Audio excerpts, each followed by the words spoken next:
So if you've watched my most recent video before this, we did a best games of 2023 list.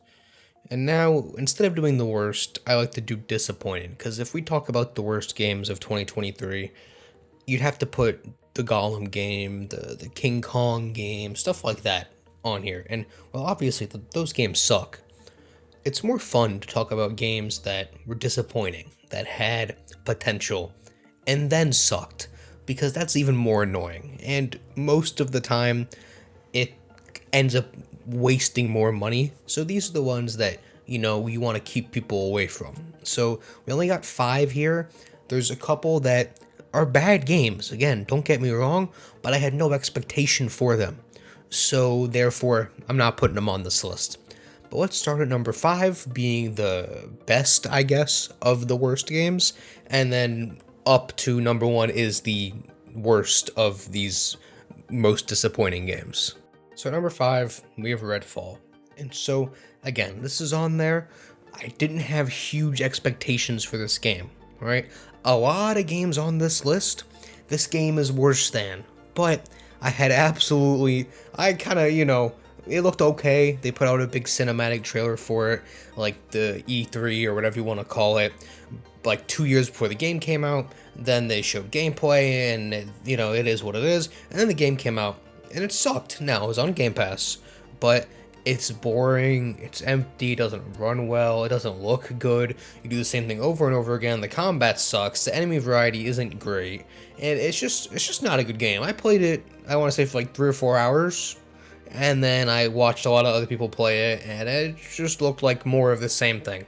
It looked incredibly boring and just lackluster from what they could have done. Now, a vampire shooter isn't my thing. I'd rather play my 100th zombie shooter than play a vampire shooter. I just don't care that much about vampires, and the art style here and all that just wasn't my favorite.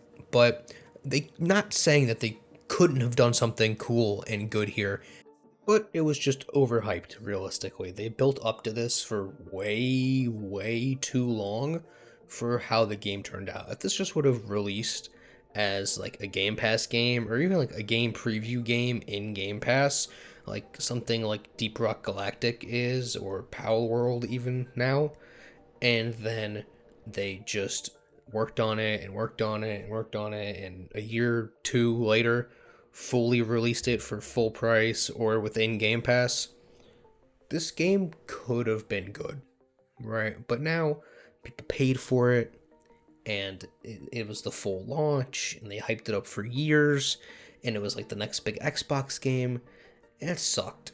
So that's that. I don't think I'm going to have a lot of people disagreeing with me here. That's going to come later on in the list, but let's move on to number 4. So this is probably the best game on the list, but my problem with Atomic Heart is that it had so much hype around it, like a lot of the games on this list. But while this game delivered on a lot of that hype, it felt like I've played this game before.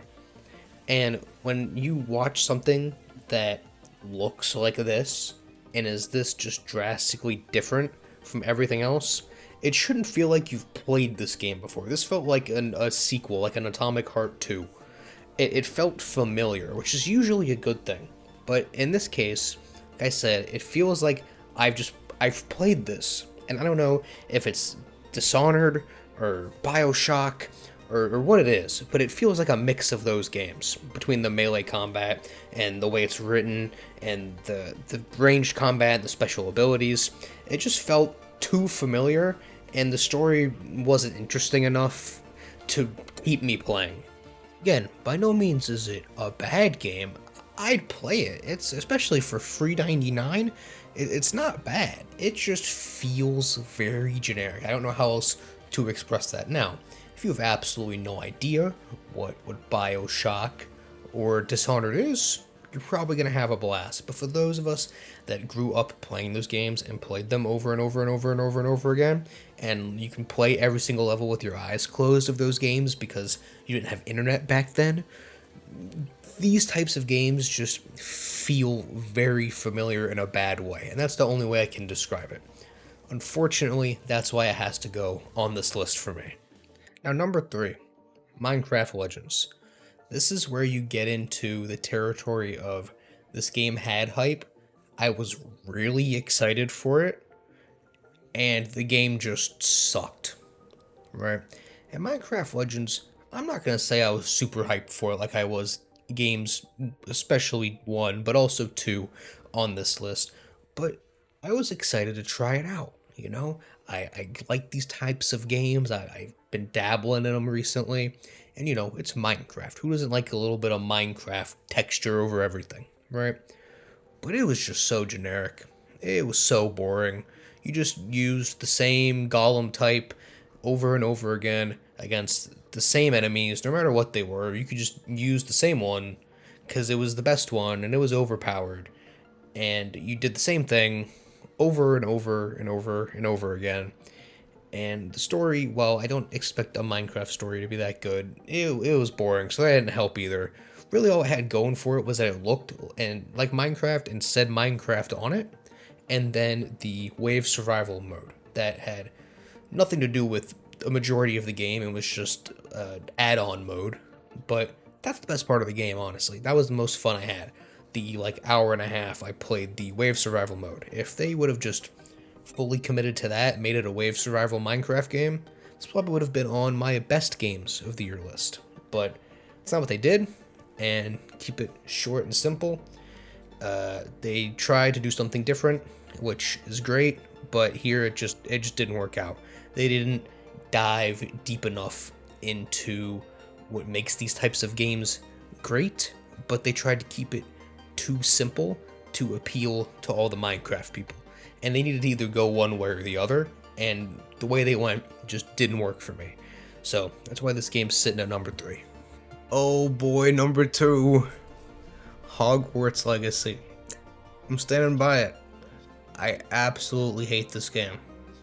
Now, my number 1 defense for myself, right, from everybody who's saying this game is good, is everybody who says this game is good either absolutely loves Harry Potter, which I understand that's like half the target audience, but absolutely loves Harry Potter, or says it gets good after 15 hours. I shouldn't have to play a game for 15 hours to get to the good part, because even if it's a relatively long game, which for an RPG game typically they length around 30 to 50 hours, if depending on what percentage you tend to complete it, but even at those lengths, that means relatively half the game sucked, and you don't want the beginning of your game to suck. If any part of your game sucks, you want it to be the middle. You don't want people to start off hating your game, and you don't want people to end hating your game. And that's exactly what happened here. I got 10 hours in, I was bored the whole time. I tried to power through, I couldn't do it. Now, let me preface this by saying if you absolutely love Harry Potter, none of that matters, right? Because if this was a Star Wars game, I'm gonna be straight up. I don't care how bad it is. I don't care how terrible it is and boring it is. I would be like, that's the thing from the movie. That's the thing from the movie, right? Like that would be me the whole time. And so I'd play the whole game and I'd absolutely love it, even if the gameplay was like pressing one button. So I just don't care about Harry Potter, but the way this game was hyped for so long, and the way everyone said it was so good, and oh, even if you don't like Harry Potter, it's still fun. But not for me. This wasn't it. The combat wasn't great. There was too much just extra crap. When people talk about the older Assassin's Creed games and talking about, oh, there's too much crap on the map that I don't care about, that's how I felt this game was. I didn't care. I was very bored. I didn't know what was happening. I was just not having a good time all around. I forced myself to get to 10 hours. And that's a problem. So that's why this is at number 2. You're not going to agree. That's fine. We'll agree to disagree. Let's move on to number 1 and piss more people off. So at number 1, we have Starfield. And I'm gonna be honest, I hate this game. And I don't know if it's just the way Bethesda makes RPG games. I don't know what the problem is, because Fallout 4, Fallout 76, even Skyrim to a degree, but I mainly feel that that's because I played it so many years after launch, and it's just there's better versions of that now. But I just can't get into Bethesda RPG games, and it's weird because all of the aspects of it I like. I like the grindiness. I have no problem with going through and finding loot. I absolutely love loot. That's why I like Destiny 2. I like loot. I've made multiple videos just talking about loot. As long as the loot is cool, it's rewarding and easy to get, and it feels like you're progressing as you get it at an equally valuable rate to how difficult it was to obtain it, right? The questing and getting to choose sides and factions and all of that stuff, build your own character. I like all of that. But all of that here just sucks. I'm that guy that likes to do everything. I 100% at Assassin's Creed Valhalla.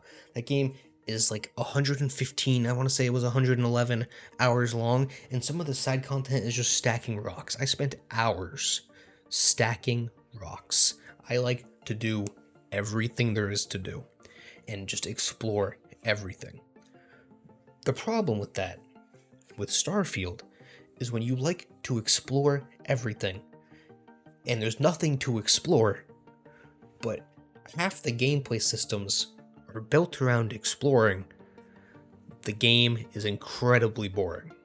I did, I believe, 5 or 6 main quests and was bored the whole time. And then I explored to different places on different planets, doing different things, to different types of exploration missions, probably 4 or 5 times also, and I was bored the whole time, and a majority of my time was either spent A, in loading screens, B, running to loading screens, or C, trying to find something where there was nothing, because surely, if it lets me go here, there has to be something to go here for, but I was wrong. And again, just like Hogwarts Legacy, this is one of those games people say, oh, you just gotta get past the beginning, just gotta get past the boring part, the first 10 hours. If the first 10 hours of your game sucks, I'm not gonna get to the rest of it. And so, that's my main problem here. I've said this all in a video. I think I have multiple videos on this game at this point. I have videos on all of these games if you want me to rant about all of them, but I don't feel the need to explain a lot of the stuff because it's been said before and because I've said it before, right? I could sit here and explain to you why this game sucks. I mean, the ship customizer, for example, right? It's great. It's really cool. There's no point in customizing your ship if your ship is just a glorified loading screen, and that glorified loading screen can't bring you anywhere because all the glorified loading screen brings you is to more space, which is quote-unquote space, which brings you to glorified loading screens, which then brings you to flying your ship around, which is just glorified loading screens. And then there's no point to customize your ship because it's a loading screen, which just engages you with more loading screens to get to more loading screens, to get to a guy to talk to him, to get back in your ship, which is just a loading screen, to go to space, which is just a loading screen, to go to the planet, which is just a loading screen. So all of those interactions, customizing your ship, all of that stuff, that whole mechanic that they built, all the systems they built around that, the skill tree points, all of it, there's no point to interact with it because it doesn't matter. It's just a loading screen that you can literally skip past all of it. You don't have to interact with any of it. You just skip past the flying your ship part in a game about space and having a ship. Do you see the problem? Again, I don't want to rant about any of these games for too long. I like to keep this relatively short, and if you want to hear more, you can go back and watch the original videos, or there's a million videos on all of these games. So, that's all I have to say here. A couple of just thoughts, runner-up games, right? The Avatar game was very close to being on here. The problem with that, and that would be on here if this was a worst games video, that would probably be up there. That would be Redfall would probably be number 1, and the Avatar game would probably be number 3, with Minecraft Legends at number 2. That's probably where that list would go, because that game, I did not enjoy that game. I got about, again, 10 hours into it. I was bored the whole time. I was not having a good time. The story, everyone looks the same, and their names are incomprehensible. I have no clue what's happening, right? The coolest part of the game, which is riding like the dragon thing, you finally get to, but it's too far into the game. I'm bored. by that point, and the combat itself just kind of sucks, other than being on the dragon thing. So it's just not a good time. The way they interacted with it, the way they built the systems around an RPG game and having all these skill points and vendors and doing all that stuff, that was not the way to do it. It should have been very story focused, maybe even linear. Right? I think that would have been a good time. Maybe go the God of War approach, but that game was not good. I was not a fan of that. But I didn't feel the need to sit here and add that to the list because I never thought the game was going to be good. I said from the beginning, the game's going to suck, and it sucked, so it can't be disappointing when I said it was going to suck. So that's that. Hopefully, one of these years, not this year, but one of these years, we're going to make a list. And I won't be able to make a most disappointing games list. It's just going to be the best games. There'll be no disappointing games, right? But 2023 wasn't it. 2024, Suicide Squad comes out tomorrow. So, it could be a good start. It could be a bad start. We'll see what happens tomorrow. Hope you guys enjoyed this one. Go ahead and tell me how Hogwarts Legacy shouldn't be on this list down in the comments below. Let me know your list. Let me know what games disappointed you. And, if you haven't watched the best games, go watch that one and see if you disagree with those two, because I'm sure you will. Alright, I hope you guys enjoyed this one, and I'll see you on the next one.